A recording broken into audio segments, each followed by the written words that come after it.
I had worked plenty of late-night shifts, but that night in Chicago felt like the coldest of my life. The wind off Lake Michigan screamed through the alleyways, carrying ice in every gust. I pulled my jacket tighter as I balanced two delivery bags on one arm and clutched my building pass in the other. The sky above was a smear of gray against the black towers, and I could barely feel my fingers. I was just supposed to drop off the last order and check the penthouse kitchen one more time. I wasn't even required to clean it. My shift had technically ended 30 minutes earlier. But the thought of leaving any smudge, any trace of imperfection in a place like this, made my stomach twist. People like me don't get second chances in buildings like this. The elevator to the 58th floor opened with a soft chime. Warm air brushed against my frozen cheeks, and for a moment, I wanted to just stay there, in that little metal box, away from the wind. But I forced myself out. The hallway was silent, lined with abstract art I would never understand, and the carpet was thick enough to swallow the sound of my boots. I swiped into the private kitchen and felt my throat tighten. Everything in that room gleamed. The marble counters, the stainless steel fridge that could fit a small car, the glass shelves lined with perfectly labeled bottles. It smelled faintly of citrus and something cleaner than air. This was not my world. My world was bus stations and shared laundromats and the sound of my little brother's cough in the middle of the night. I set the delivery bags down, checked that everything was in place, and noticed a thin sheen of water stretching across part of the floor near the industrial sink. Maybe the ice from the last prep session had melted. Maybe the cleaners missed a spot. Nobody would notice in the morning, but I would. I hesitated for only a second before rolling up my sleeves. My hoodie was already damp from the snow, and the cold air in the penthouse kitchen bit straight through to my skin. I grabbed a mop from the corner closet and went to work. The first swipe sent a chill through me. My sneakers slipped just a little and the wet fabric of my pants clung to my legs. I bent down to check the edges, using a towel to dry what the mop couldn't reach. My breath puffed white in the cold draft coming from the vent near the floor. Somewhere below me, the city lights blinked like a world I didn't belong to. When I reached to wring out the towel, icy water splashed across my arms and chest. My hoodie was soaked now. My teeth started to chatter, and a dull ache spread through my fingers. I thought about leaving, but the streak of water mocked me. I imagined the building manager seeing it in the morning and telling the agency I was careless. So, I kept going. Minutes blurred. The kitchen was silent except for the squeak of the mop and the hum of the giant fridge. My wet clothes pulled at my shoulders. My hair stuck to my face. I crouched lower to wipe along the edge of the counter and felt the cold seeping into my bones. My body began to tremble in a way I couldn't control. I told myself, just 5 more minutes. But then the world tilted. The last thing I remember clearly was clutching that blue kitchen towel, trying to cover myself as the room spun. The marble floor came up fast, the cold shocking me even through my damp clothes. My breath hitched, and my fingers slipped. Then everything went dark. I woke to the faint echo of footsteps on marble, slow and deliberate, like someone who owned every inch of the space he walked through. My eyelashes were heavy, and the kitchen lights burned against the blur of my vision. I tried to move, but my arms wouldn't cooperate. My body shivered violently, and the cold had sunk so deep it felt like part of me now. Then a man's voice, low and firm, cut through the haze. "What the?" He stopped mid-word, the shock audible in his tone. I blinked hard, trying to focus. A tall figure stood over me, his silhouette framed by the harsh, white light. He wore a dark wool coat draped over his shoulders and a suit that probably cost more than a year of my rent. The planes of his face were sharp, his jaw tight, but his eyes were the first warmth I felt that night. I realized with a jolt that my hoodie and jeans were gone. At some point in my delirium, I must have stripped off the soaked layers to stop the shivering, leaving me with nothing but the blue kitchen towel I had clutched desperately around my chest. Heat surged to my face, but my body was too cold to hold on to shame for long. His gaze flicked over me, not with lust, but with alarm. He crouched down, careful not to touch me yet. "Stay with me," he said, his voice suddenly steady, the kind of tone people use when they're used to giving orders that are obeyed. He pressed 2 fingers to my neck, then to the inside of my wrist. A muscle in his jaw twitched. Pulse is weak. I wanted to speak, to tell him I was sorry, that I didn't mean to be here like this, but my teeth chattered too hard for words. He glanced toward the wall, and a second later, a phone was in his hand. "This is Richard Hale at 58 East Randolph, Hale Tower, Penthouse Kitchen," he said into the receiver. "I need an ambulance. Female, mid-20s, unconscious, severe hypothermia. Send them to the private service elevator. Hurry." Even in my fog, his name hit me like a spark. Richard Hale, the man whose face stared from business magazines in every corner store. The owner of this building. The man who lived so high above the city that people like me were just dots on the sidewalk far below. He ended the call and finally shrugged off his coat, laying it over me with a precision that felt almost clinical. The sudden wait was a shock, but a welcome one. My eyes fluttered shut, and I felt myself sinking again. "Hey, stay awake." His voice was closer now. I forced my eyes, open, meeting that intense gray gaze. For just a second, I thought I saw something flicker there. Confusion, maybe, or a hint of fear, but it vanished as quickly as it came. The room blurred with movement after that. A security guard I didn't recognize rushed in, his shoes squeaking on the wet floor. His words were a blur of, "Sir, what?" and, "Do you need—" Richard's reply was ice and steel. "Get the service door open. Ambulance is on its way. And no one else steps foot in here tonight. Understand?" Moments later, I heard the distant hum of the elevator, the chime, then a flurry of motion as paramedics arrived. Strong hands lifted me onto a stretcher, wrapping me in layers of blankets. Someone fitted an oxygen mask over my face, and I caught snippets of their murmured assessments. "Temp is dangerously low. Lucky she was found when she was—" Through the haze, I turned my head and saw Richard standing a few feet away. He didn't move toward me, didn't say a word, but his eyes followed every motion like he couldn't look away. For a man who probably signed contracts worth millions without flinching, he looked unsettled. As the paramedics wheeled me toward the elevator, I felt the building's warmth fade behind me. The last thing I saw before the doors closed was Richard Hale in that spotless kitchen, his reflection in the marble floor fractured by the puddle where I had nearly frozen.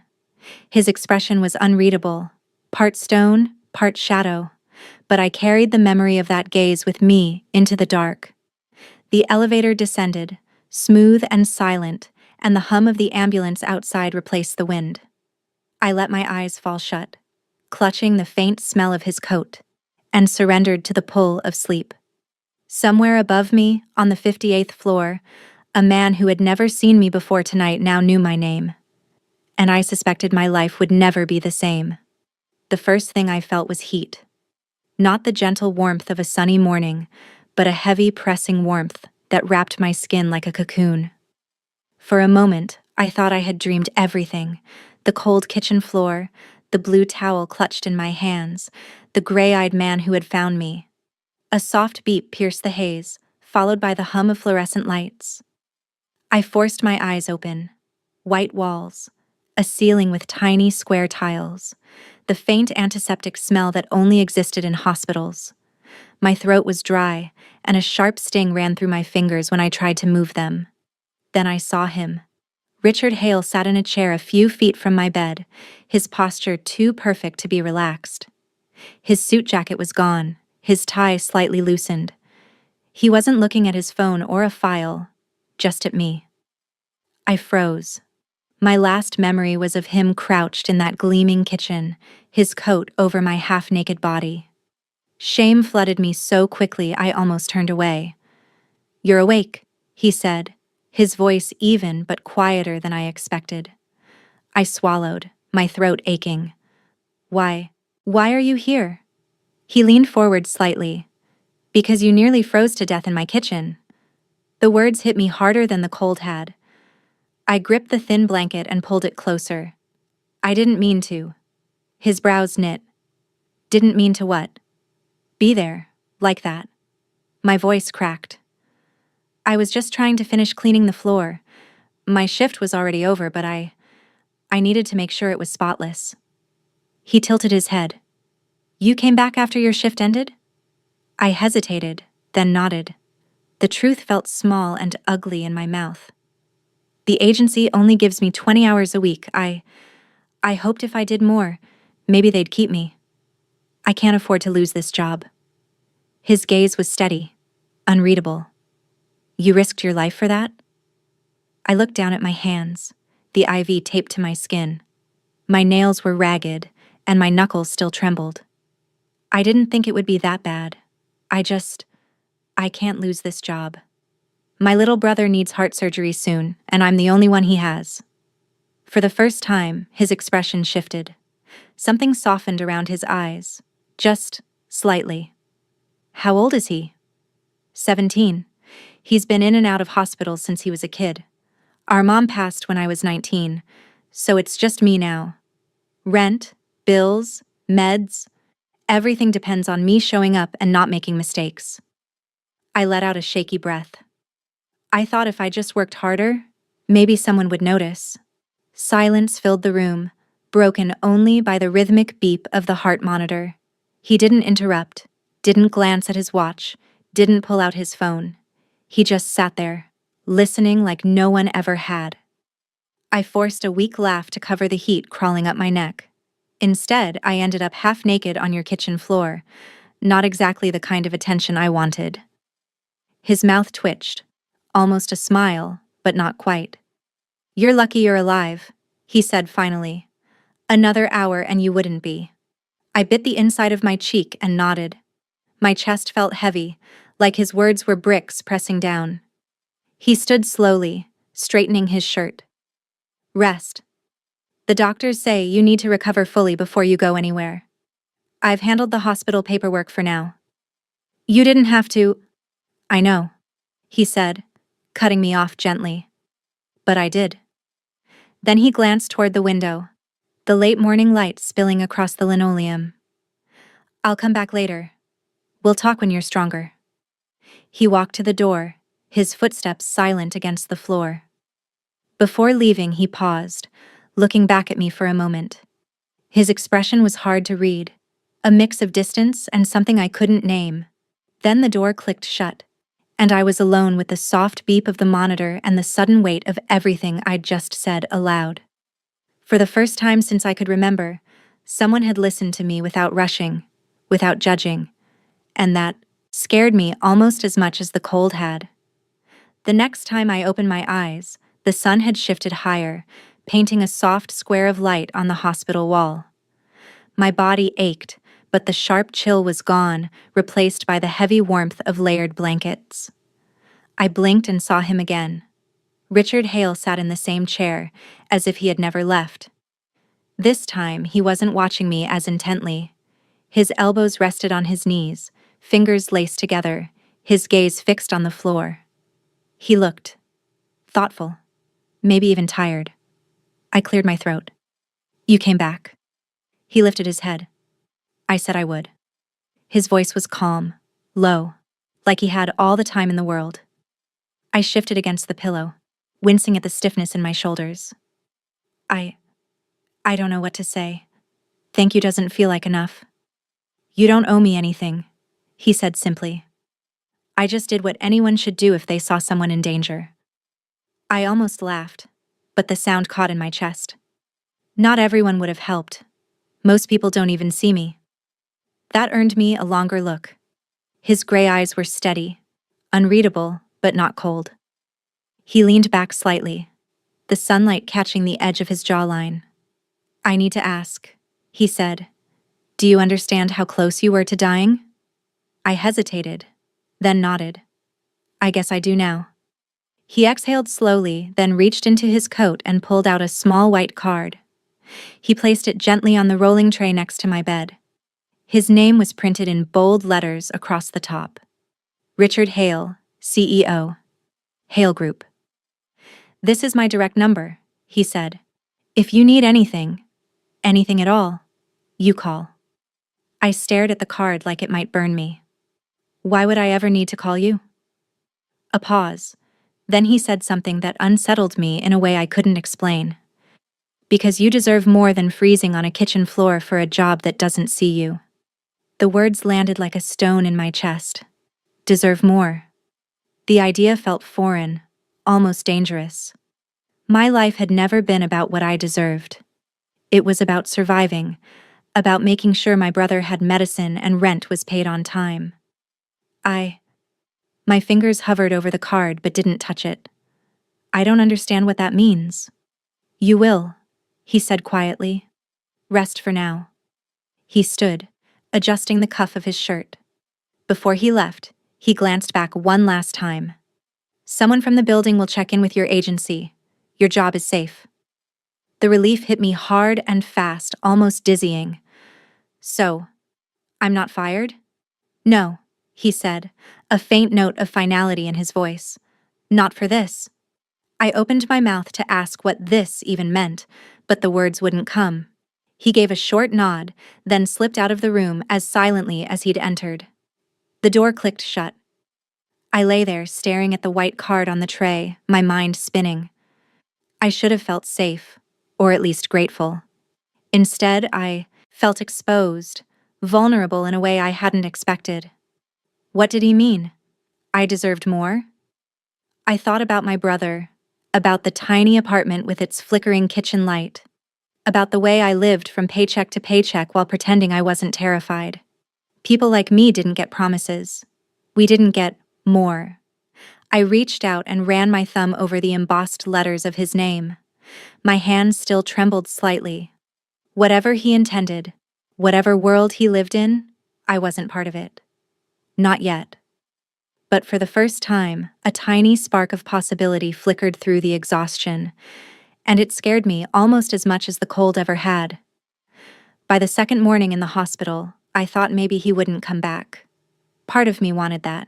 It would have been easier to slip back into my quiet, invisible life and pretend the whole night never happened. I was sipping the bland broth the nurse had left on my tray when I heard the soft knock on the door. My chest tightened, and before I could answer, the door swung open. Richard Hale walked in like the space belonged to him, because in a way, every room he entered seemed to. But there was something different about him this time. He wasn't in a perfect suit.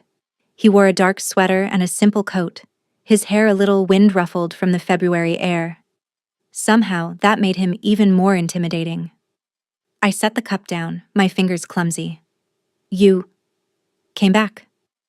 "I said I would," he replied, pulling the chair closer to my bed. His voice was measured but quieter than before. "How are you feeling?" "Warm," I said, forcing a weak smile. "That's an improvement." He gave a small nod, then reached into his coat and pulled out a folder. He placed it gently on my lap. I hesitated. "What's this?" "Hospital forms," he said. "Your current bill. I've already signed the authorization to cover it." The words took a second to sink in. I blinked at him. You paid my bill?" "And," he continued evenly, "I spoke with the cardiac team about your brother. I know his surgery is scheduled for next month. It will be handled. Full coverage. Best team available." I froze, my breath catching. It felt like someone had knocked the air from my lungs. "Why would you?" My voice broke. I shook my head, clutching the blanket. "I can't accept that. That's too much." Richard didn't flinch. "It's not too much. It's the right thing to do." I stared at him, my heart pounding, gratitude and panic tangled in my chest. Every instinct I had screamed not to owe anyone anything, because debts like this always came with strings. "I don't want to be a charity case," I whispered. "I don't want anyone to think I'm taking advantage." His gaze was steady, and for the first time, I thought I saw something raw behind the polished exterior. "Maya, If I thought you were taking advantage, I wouldn't be here. You almost died cleaning a floor no one asked you to clean. That tells me everything I need to know about you." The room felt smaller, quieter. I pressed the edge of the blanket to my lips, trying to keep my voice from shaking. "I don't even know how to thank you." "You don't have to," he said. Then, after a pause, he added, "But if it makes you feel better, consider it an investment." "In what?" "In someone who deserves a chance to live without fear, just for a little while." I looked down at my hands. They were rough, small, trembling. All my life, I'd been climbing uphill with no one at my back. And now this man, the cold billionaire who owned the sky I walked under, was offering to carry the weight I'd never been able to put down. I swallowed hard. "I don't know if I can accept this without feeling like I'm giving up a piece of myself." "You're not giving up anything," he said softly.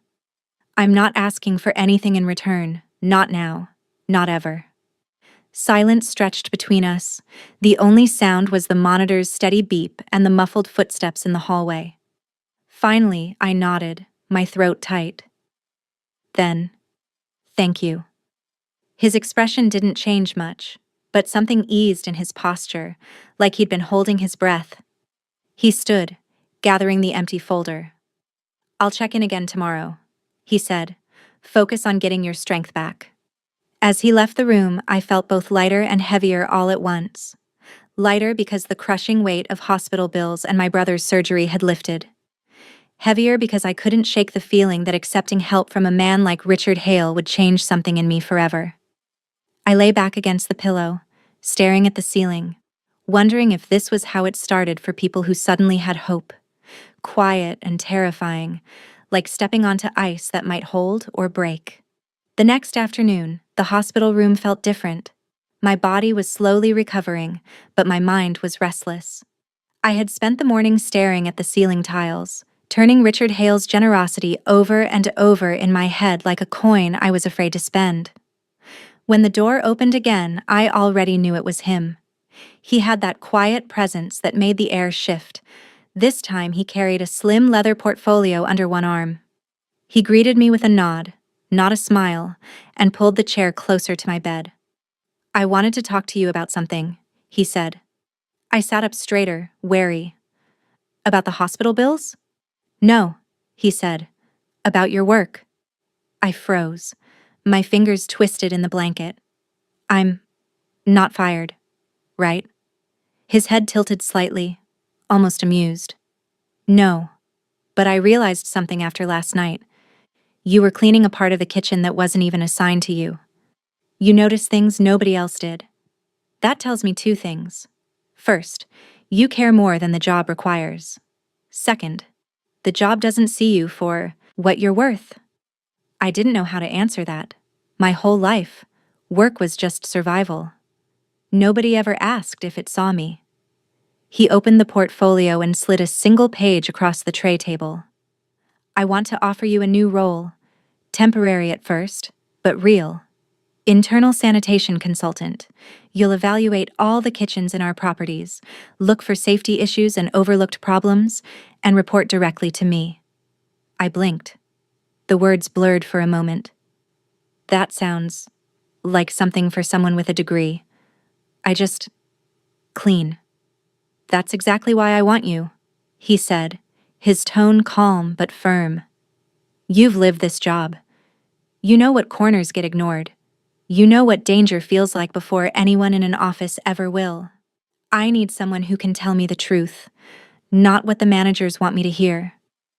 My heart thudded. A job with real hours, real pay, and maybe even respect. But a knot of hesitation tightened in my chest.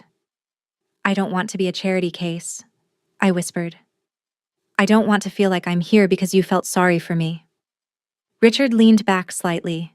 His gray eyes stayed on me, steady and unflinching. "If I wanted charity, I'd write a check and walk away. I'm offering work. Real work. Because I think you can do it better than anyone else." Silence filled the room.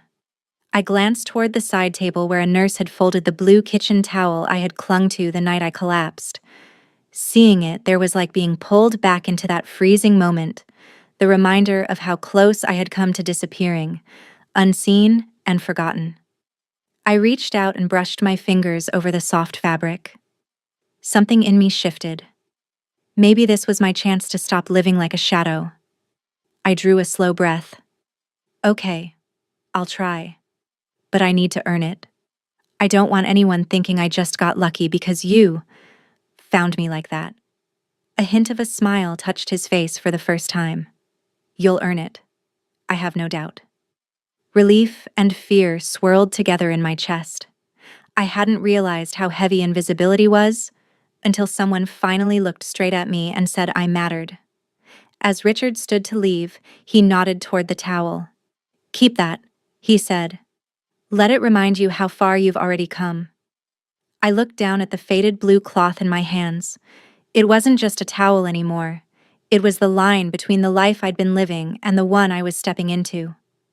When the door closed behind him, I held it tight, knowing that whatever came next, I couldn't go back to being unseen. The first morning I walked into Hale Tower as an employee with an actual title, the world felt like it tilted under my feet. The security guard at the front desk glanced at my badge and waved me through without hesitation. I wasn't the invisible cleaning girl anymore. The laminate card around my neck said Internal Sanitation Consultant, and the elevator ride to the 50th floor felt like stepping into someone else's life. As the doors opened, a wash of sunlight spilled across the marble lobby. Floor-to-ceiling windows revealed Chicago below, a map of glittering streets and frozen rooftops. I paused for a second, overwhelmed. Down there was the life I knew. Bus stops, corner stores, and cracked sidewalks. Up here, the air felt quieter, as if the world hushed for people who could afford it. Richard's assistant met me in the lobby, a brisk woman with a polite smile and a clipboard. Mr. Hale said you'll start with the West Wing kitchens, she said. They're used for private events and catering. No one from management has done a proper review in months. I followed her down a hallway lined with framed photographs of award ceremonies and charity galas. All those frozen smiles in expensive suits felt like they belonged to another species.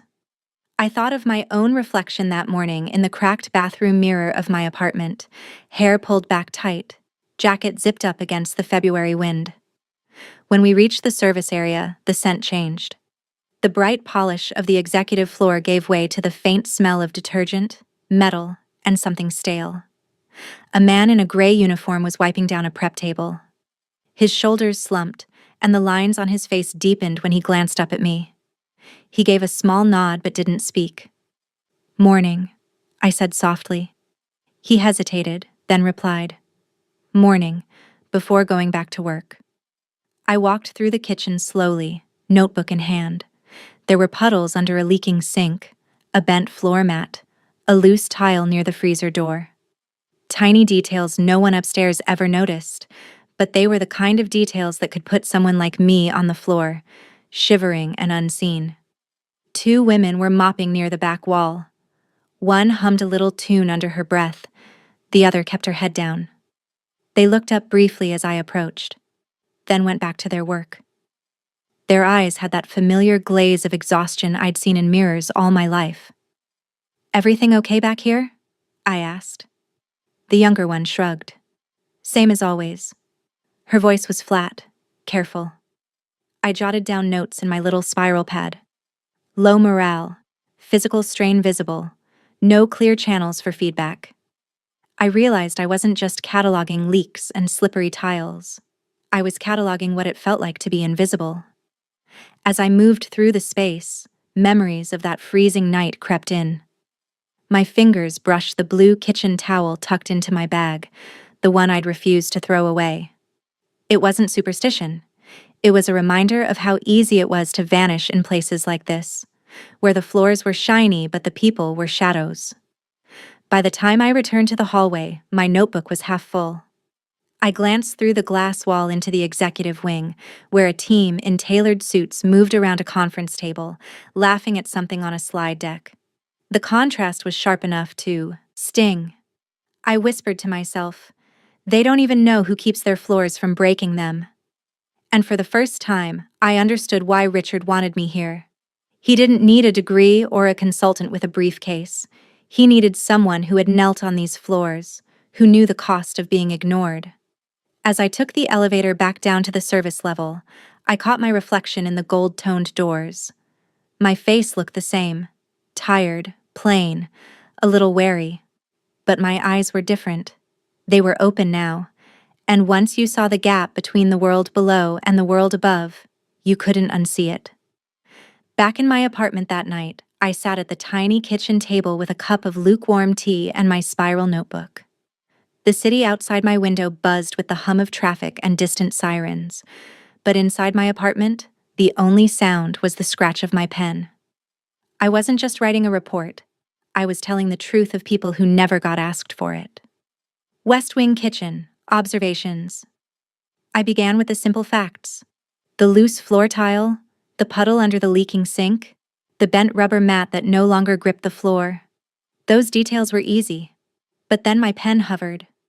I thought of the man with the slumped shoulders, the two women who avoided my eyes as they mopped. I thought about how their voices sounded. Flat, tired, careful. So I wrote more. Staff appear physically exhausted. Communication is minimal, mostly nods. One worker hummed to herself, likely to stay awake. The team works hard, but the environment is unsafe. Slippery surfaces, poor lighting near the storage room, no ergonomic tools for bending or reaching. By the time I finished, the page wasn't just a list of hazards, it was a story. A story of people like me, trying to survive in the shadows of someone else's success. The next morning, I handed the report to Richard in his glass-walled office on the 50th floor. My stomach fluttered as I watched him skim the pages. He didn't rush. His gray eyes moved steadily down the lines, pausing at the notes about morale. "You wrote all this last night?" he asked finally. "Yes," I said, twisting my fingers together. I thought it was important to include how it feels to work down there, not just what's broken." He leaned back in his chair, silent for a moment. The sun behind him turned the skyline to gold. "I didn't realize," he said quietly. "I've walked those kitchens before. I saw clean floors and assumed everything was fine." I hesitated, then said softly, "It's clean because people like us break our backs to keep it that way. But no one asks if we're okay." He didn't argue. Instead, he reached for the phone on his desk. "Order new floor mats for the West Wing. Full set. And I want proper waterproof gloves and non-slip shoes for every janitorial shift. Today." I blinked. "That fast?" "I don't see a reason to wait," he said, hanging up. Then he looked at me again. "You see things I don't, Maya. That's why you're here." Something shifted in my chest. For so long, I'd worked in silence, invisible except when I made a mistake. And now, for the first time, my words carried weight. When I left his office, the blue kitchen towel was tucked in my bag, its frayed edge brushing my knuckles. It wasn't just a reminder of the night I almost froze. It was proof that I could step out of the shadows and be heard. Later that week, when I returned to the West Wing, the new mats were already in place. Fresh gloves and slip-resistant shoes sat in labeled boxes on the counter. The workers glanced at me as I walked in, a flicker of curiosity in their tired eyes. I didn't announce anything. I just watched as one of the women slid her feet into the new shoes and murmured, "Finally." I smiled to myself. It was a small thing, maybe, but for people like us, small things could mean everything. By the time March rolled around, I had begun to find a rhythm in my strange new life. Mornings were spent walking through kitchens most people in this city would never see, noting leaks and cracks and faces too tired to smile. Evenings were for my brother, Luis, in our small apartment, where the radiators rattled and the city noise seeped in through thin windows. He would always ask the same question when I came home, dropping my bag by the door. "How's the fancy tower today?" I'd laugh and say, "Still shiny," and he'd shake his head like he couldn't imagine me in that world. I was careful never to let him see how much I worried. He was 17, but looked younger, his frame slight, his skin pale from years of medication and hospital visits. Our mother's old quilt was always wrapped around his shoulders. He loved that quilt, said it felt like home even when the rest of life didn't. Then, one night in late March, the fragile balance of our world shattered. I came home to find him sitting on the edge of his bed, his hands gripping the quilt so hard his knuckles were white. His breathing was shallow, each inhale a battle. "Maya," he whispered, his voice raspy. "It hurts." Panic slammed into me, cold and sharp. I dropped my coat on the floor and fumbled for my phone. "We're going to the hospital. Right now." By the time we reached the ER, he was trembling. Nurses swarmed around us, voices brisk and professional, moving him onto a gurney. The fluorescent lights felt harsher than ever, reflecting off the polished tiles, and my chest squeezed with each beep of the monitors. Hours blurred. I sat in an uncomfortable chair, staring at the floor, my fingers twisting the frayed edge of the blue kitchen towel I kept in my bag like a charm against the dark. A doctor finally emerged, his expression tight. "He's stable, but it's a severe arrhythmia. We'll admit him for monitoring. Surgery may need to be moved up sooner than planned." I nodded, numbly, my throat too tight for words. The next days became a blur of exhaustion. I split myself in two, half at the hospital, half at Hale Tower. I refused to abandon the job Richard had given me, even as my body begged for rest.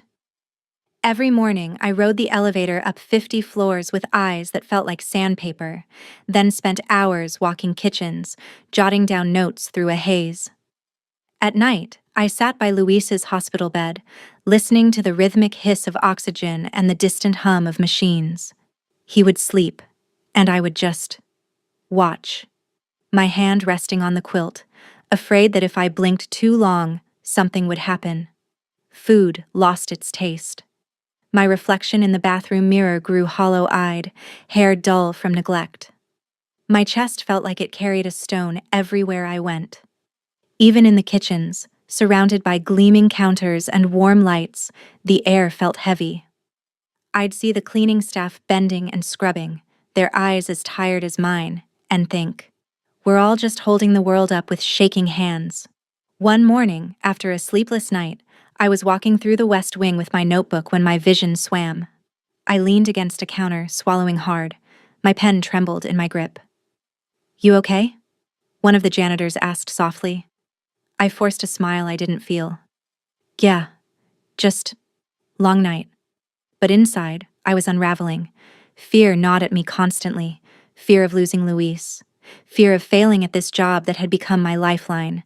Fear that life would collapse no matter how hard I fought. That evening, I returned to the hospital and found Luis asleep, the quilt tucked around him. I sank into the chair and rested my head against the mattress, letting exhaustion wash over me. I whispered to him, even though he couldn't hear, "You're all I've got, kid. Please. Hold on."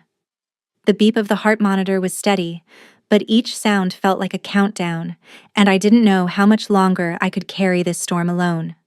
The night I finally broke came 2 days after Luis was admitted. I had left the hospital long after visiting hours, carrying the weight of the machines beeping in my ears. My body felt like a shadow of itself, heavy, slow, and brittle. By the time I reached our apartment, the hallway smelled faintly of someone else's dinner and wet carpet.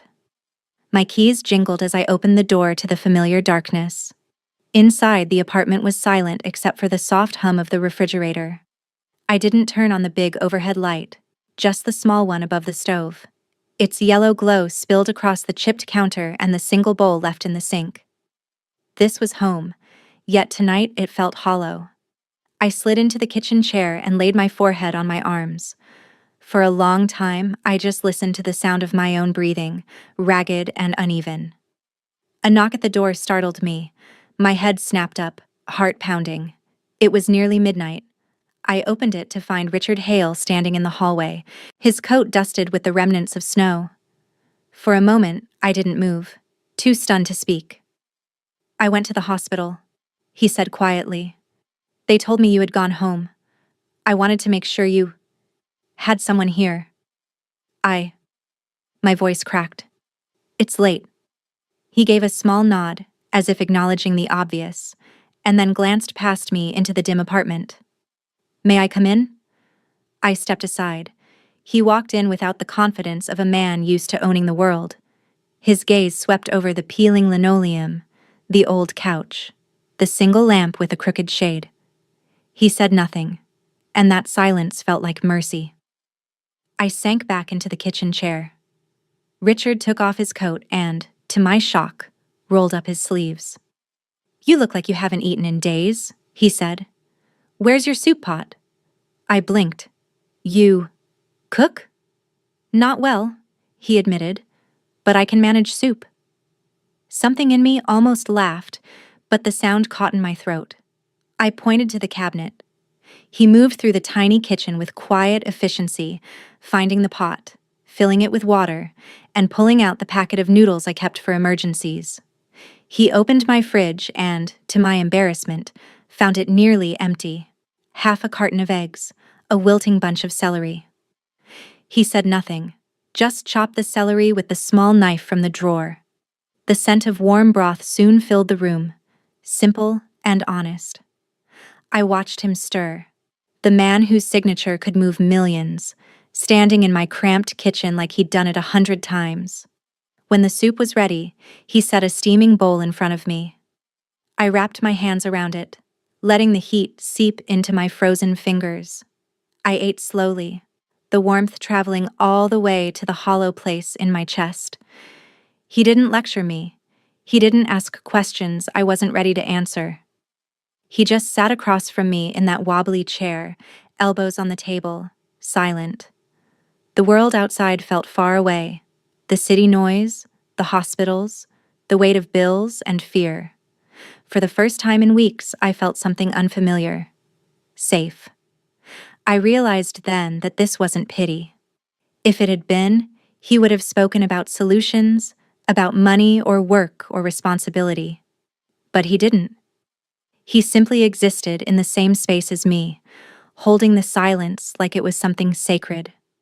I put the spoon down and whispered, "Thank you." He met my eyes across the table. "You don't need to thank me. Just let yourself rest for a moment." The radiator clicked in the corner, and for a long stretch of minutes, we said nothing more. But in that silence, I felt a presence I hadn't known I needed. Not a rescuer, not a boss. Just a man willing to sit with me in the dark without asking me to smile. When he finally stood to leave, he glanced at the small kitchen, then at me. "I'll come by tomorrow. Not for work. Just to check in."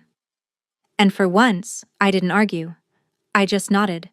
Because some storms can only be weathered when someone else is willing to sit beside you while they rage. Life didn't get easier overnight, but it changed in small, almost invisible ways.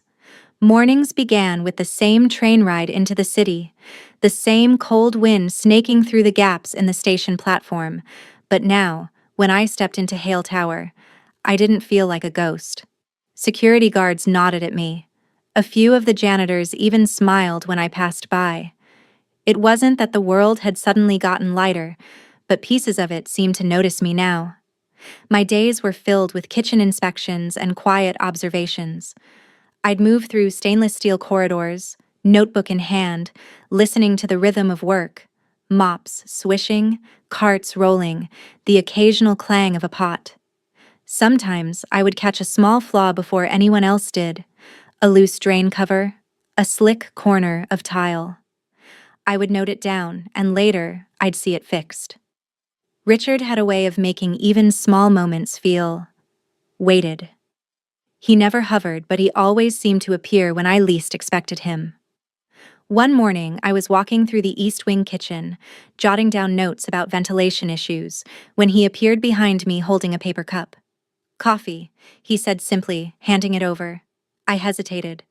"You didn't have to." I noticed you take 2 sugars and a dash of cream, he said, almost offhand, as if it were no big deal. The heat from the cup seeped into my fingers, and for a second, I forgot to breathe. No one in my life had noticed something so small in a very long time. It wasn't just the coffee. It was the way his gaze lingered a fraction of a second longer when I spoke, the way he listened like the words actually mattered. One afternoon, we were reviewing one of my reports in a small prep room off the main kitchen. The space was narrow, and I was leaning over the counter to point at a photo of the damaged vent I had snapped on my phone. He leaned closer, his shoulder brushing mine, and a quiet shiver ran through me that had nothing to do with cold.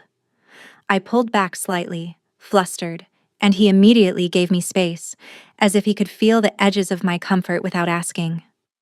Moments like that began to stitch themselves into my days, subtle, unspoken things. A glance across a stainless steel counter. The brush of fingers when we both reached for the same folder. The quiet way he'd stand beside me during inspections, letting silence speak for him. I didn't know what to call it. It wasn't romance in the storybook sense, and I didn't dare let myself think it could be. My life was still fragile, still anchored to the hospital, to bills, to the fear that one phone call could tear everything apart again. But in those small moments, I felt a warmth I hadn't let myself hold on to in years. One evening, after a long day, I stayed behind in the West Wing kitchen to finish my notes. The building was almost silent, the city lights blinking far below. I was crouched near the base of the industrial freezer checking for condensation when I felt the faintest tap on my shoulder. I turned and found Richard standing there with 2 mugs of hot tea. "Careful," he said, handing me one. "Floor's cold down there." I took the mug and let the steam fog my face. Our eyes met for just a heartbeat, and in that small, suspended moment, I felt something I didn't have a name for. A sense that someone saw me fully, in the quiet and the mess, and chose to stay. I didn't speak it aloud. I couldn't. Instead, I sipped the tea, let the warmth spread through my chest, and for the first time in a very long time, I didn't feel like I was standing in the world completely alone. That evening, Chicago lay under a soft blanket of snow. The city lights shimmered in halos through the flurries, and from the 50th floor, the streets below looked like tiny silver veins threading through the dark. Richard had asked me to stop by his office after my last inspection of the day. When I arrived, he was standing near the floor-to-ceiling window, hands in his pockets, his reflection a ghost against the city. For a moment, I hesitated in the doorway, my heart beating in a slow, uneven rhythm. He turned when he sensed me. "You made it," he said softly. "I almost stayed downstairs," I admitted, stepping in. "I wanted to watch the snow fall from the loading dock. But I thought, maybe this view would be different." He gestured for me to join him. I walked to the window and pressed my palm lightly to the glass. Cold radiated through it, but the city below glowed with a kind of magic I hadn't seen in years. We stood side by side in silence for a while, the hum of the heating system the only sound. The snow drifted in lazy spirals, catching the streetlights like tiny sparks. "Do you ever get used to this?" I asked. "Used to what?" "Looking down on the whole city. Living so high up you can almost forget people like me exist." My voice was quiet, but it carried. "I used to think, people like you never look down, that we're just the blur beneath your feet." He didn't answer immediately. Instead, he leaned slightly forward, his gaze scanning the streets below. Then he said, "You're right. For a long time, I didn't look down. I was too busy climbing, thinking that if I stayed high enough, nothing could touch me." I swallowed hard, my chest tight. "Then why did you notice me that night?" Richard's reflection in the glass looked solemn, older somehow. "Because when I walked into that kitchen and saw you on the floor, it was like the world stopped pretending. All that marble and glass didn't mean anything if it couldn't keep someone alive on it. You made me see what I'd been stepping over for years." The words sank into me like warmth, spreading slowly from the inside. I had carried the fear of being invisible my whole life, and here was a man who had never known invisibility, telling me he finally saw. I turned toward him, my fingers brushing the cold glass. "I don't want to be a burden to you," I whispered. "I'm afraid if I let myself need this, need any of it, I won't recognize myself anymore." His eyes met mine, steady and unflinching. "You're not a burden, Maya. You're the first thing in a long time that feels real, and you don't owe me anything for that." A lump formed in my throat. I wanted to believe him, to let the words settle somewhere safe. But years of surviving had trained me to expect the world to take more than it gave. Outside, a gust of wind sent snowflakes spinning sideways.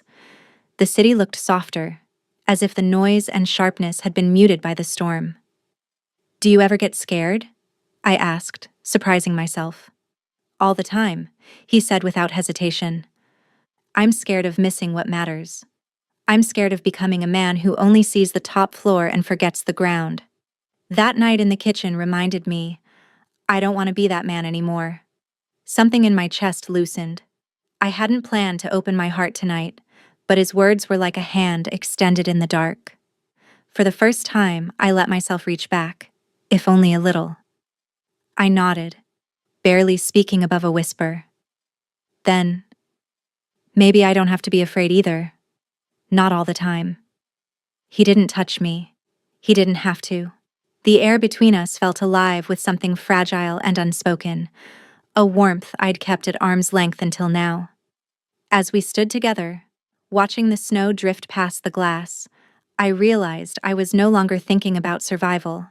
For a few precious minutes, I was just a woman standing beside someone who saw her, and that was enough.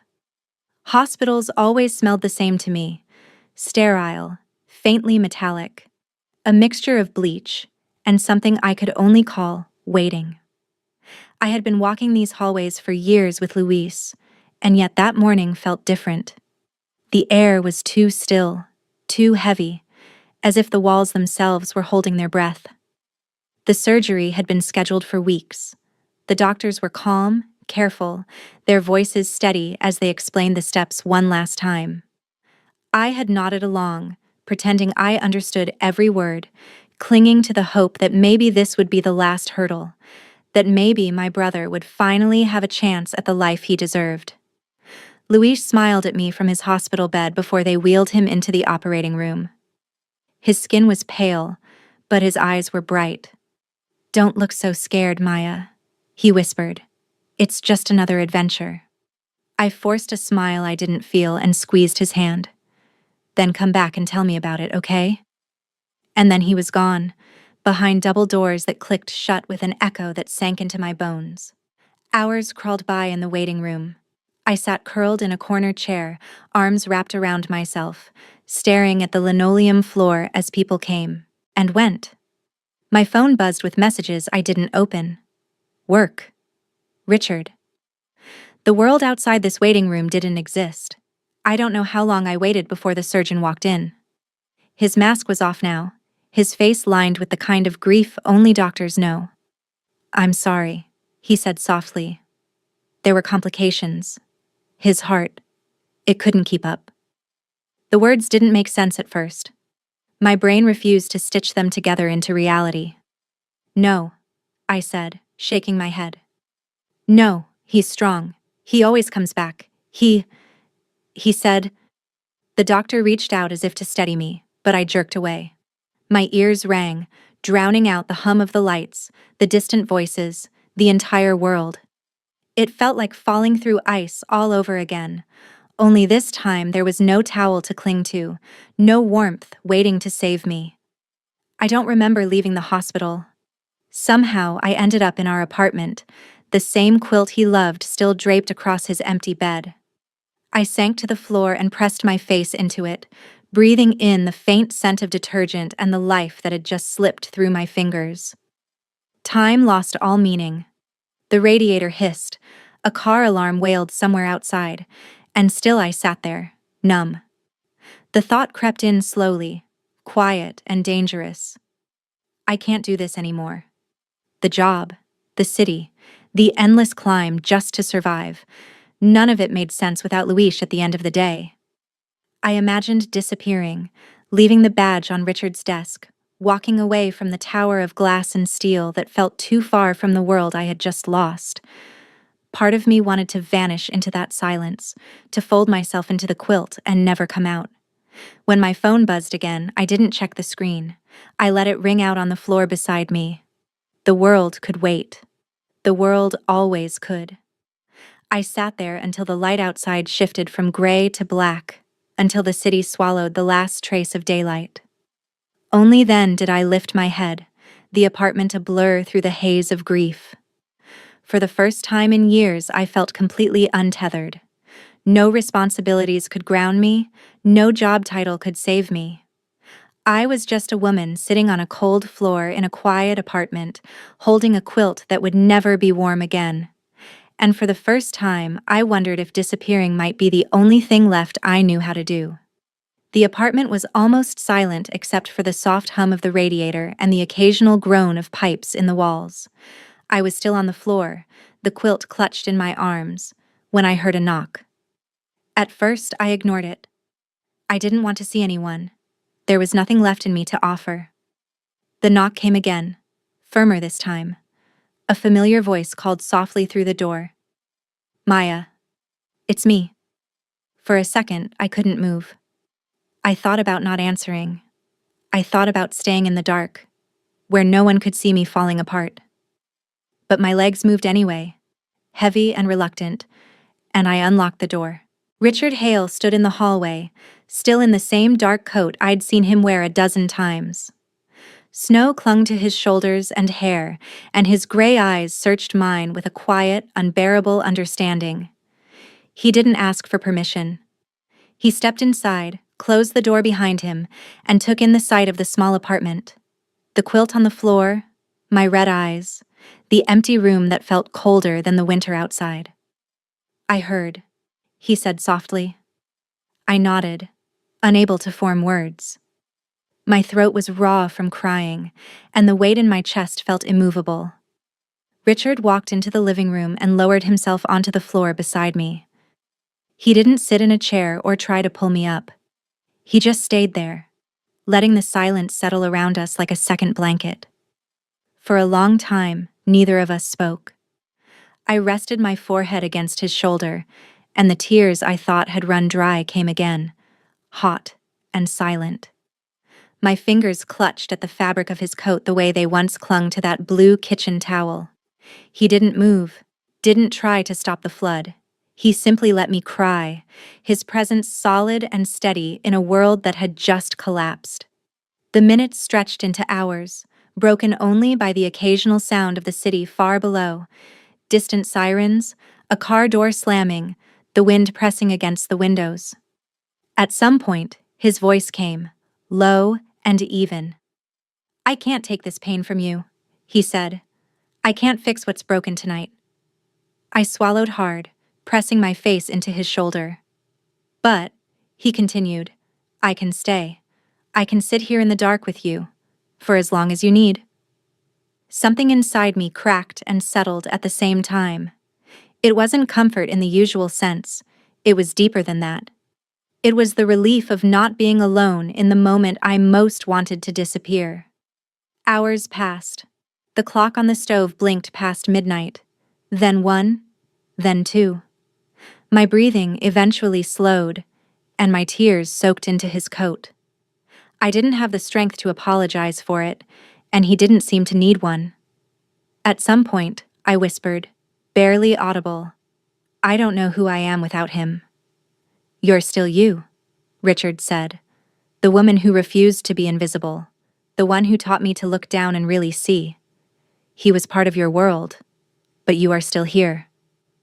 The words didn't erase the grief, but they anchored me enough to keep breathing.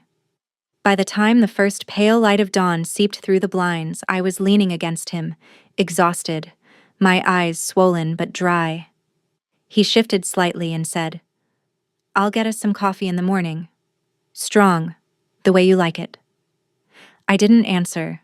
but I let the warmth of his presence seep into the hollow spaces of my chest. That night, for the first time since Luis slipped away, I felt a thread of connection to the living world.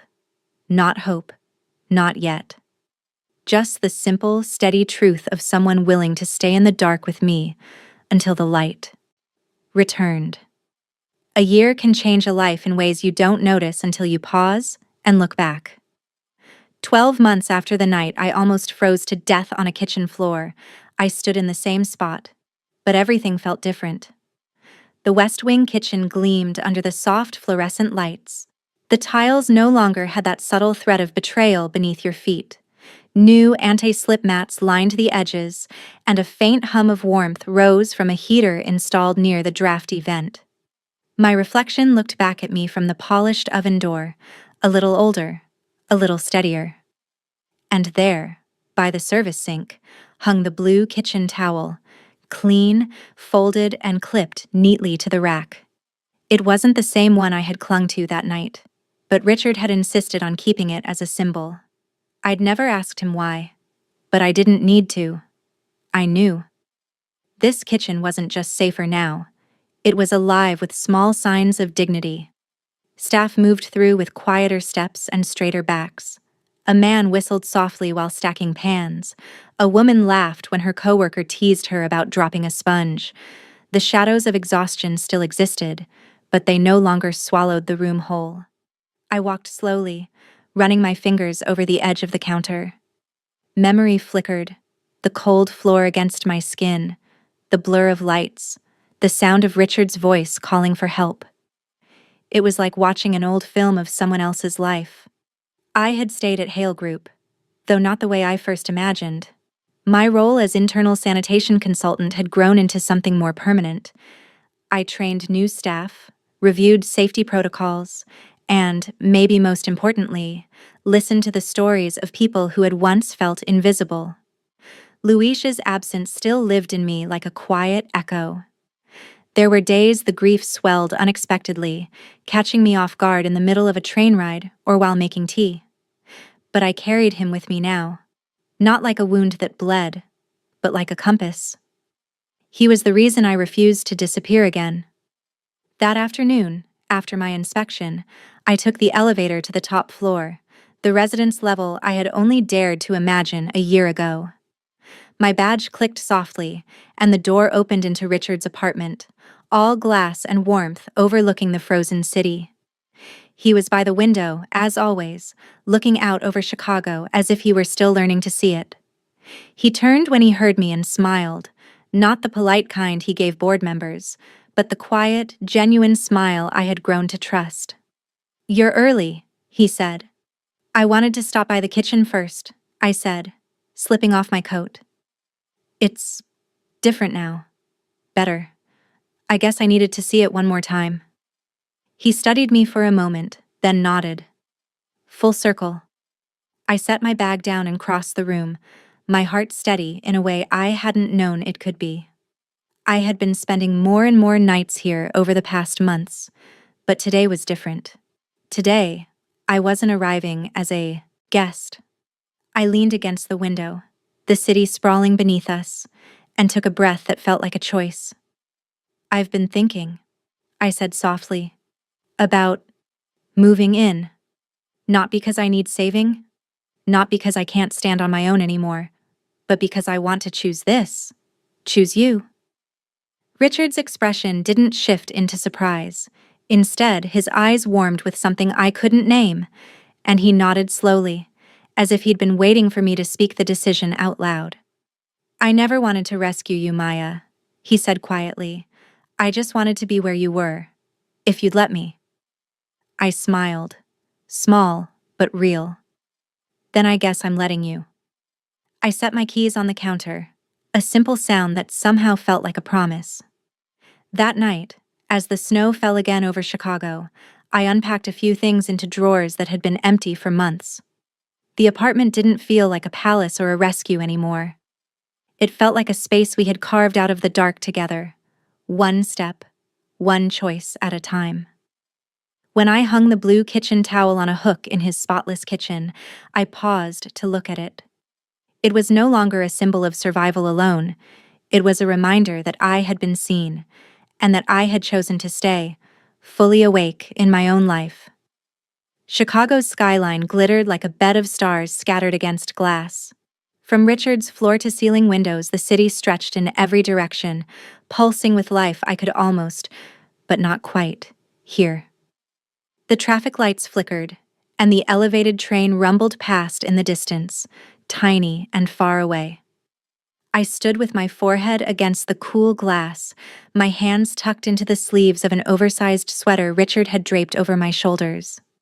Behind me, the apartment was quiet except for the faint hum of the heating system.